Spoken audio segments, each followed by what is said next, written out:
Сәлем достар, Рухани Storytelling каналына қош келдіңіздер. Шегірткенің неден пайда болғаны туралы әңгімелейтін боламыз. Ертеде перғауын өзін құдаймын деп жариялапты. Жұртты өзіне сәжде жасатып, көнбегенін қинапты. Өзін пенделік істен адай етіп көрсетуді ойлапты. Көпке көрсетіп тамақ жемепті, тізге отырмапты. Бір күні қарны ашып, елден жасырып нан жейді. Кенет бір нөкері жанына жетіп келеді. Перғауын дереу нанды жұдырығына жасырып, «Уә тәңірім, мен елді құдаймын деп сендірдім. Жай адам екенімді білсе масқарам шығады. Нанды жоқ ет, дүниедегі қалауымды бер. Ақыретте не жаза бұйырсаң да ризамын» деп жалынады.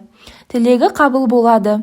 Перғауын алақанын ашқанда қара шегіртке ыршып түседі. Жерге түсе сала толассыз шырылдап кете береді. Ақымақ нөкері бұл кереметті көріп перғауынға онан сайын табына түседі. Қара шегіртке перғауынның тілегімен жаралған соң Тәңірісі оған ырзық жазбапты. Сондықтан ол нәр татпай шырылдап жата береді екен. Тіпті оның асқазаны да жоқ екен деседі. Қара шегіртке Құдайдан: «Уә тәңірім, неге мені перғауынның тілегімен жараттың? Менің не күнәм бар?» деп сұрайды. Сонда Жаббар Хақ: «Әй шегіртке, сені жаратуда ғибрат бар. Жұрт сені көргенде есіне перғауын түседі. Перғауындай тәкаппар болмайық» деп тәубесіне келеді. Кім астамшылық етсе, сен соның үйіне барып шырылда. Шыр-шыр еткен даусың менің оларға ескерткен сәлемім деген екен. Әрі қарай шегіртке туралы қызықты мәліметтер. Шегіртке десек болды, көз алдымызға бау-бақша мен егін шөпті отап, зор залал келтіретін зиянкес жәндік көзімізге елестейді. Алайда шегірткенің кей түрі ғана қауіпті, ал қалғандарының жай-күйін көріп, тіршілік кешіп жүрген жәндіктер екенін білмейміз. Шегірткенің үлкені де кішісі де бар. Түрі көп, кейбірінің ұзындығы 10 сантиметрге дейін жетеді. Шегірткенің басты қасиеті не ерекшелігі дейміз бе, оның бір жұмыртқадан екі түрлі шегірткенің өсіп жетілетіндігін айтуға болады. Мәселен, бауырлас шегірткенің бірі жасыл, бірі қара болып шығуы мүмкін. Мұның сырын білмеген ғалымдар тіпті бір жұмыртқадан жарып шыққан шегірткелердің өзін екі түрлі популяцияға жатқызып, әрбіріне жаңаша атау беріп жүрген кездері болды. Алайда мұның бәрі бір шегірткенің тұқымдары ғана. Бәрі шегірткенің өскен жеріне байланысты. Шегірткенің негізінен екі түрі болады. Бірі жалғыз, салт жүретін шегірткелер, екіншісі үйірмен жүретін шегірткелер. Жалғыз тіршілік ететін шегірткелер әдетте азық-түлік мол, шөбі шүйгін жерде өмір сүреді. Түсі жасыл, денесі ірі, қанаты әлсіз келеді.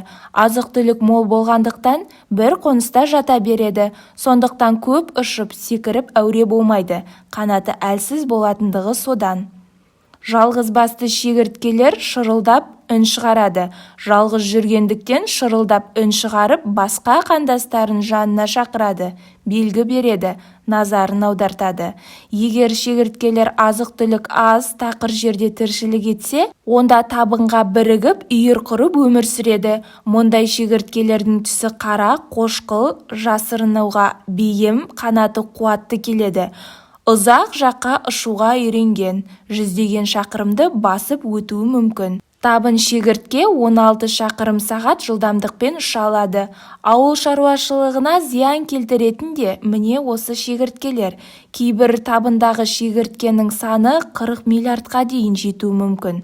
Мұндай рекорд 20 ғасырдың ортасында Мароккода тіркелген. Табынның ұзындығы 250 шақырымға дейін жетсе, ені 20 шақырымға дейін жеткен екен. Мұндай алапат табын басып өткен жерде ештеңе қалмасы анық. Бәрін жалмап кетпек. Адамдар аштық жайлаған, қуаңшылық болған жылдары шегіртке аулап жейтін болған. Ғалымдар шегірткенің ағзасында жұғымды пайдалы заттардың көп екенін айтады.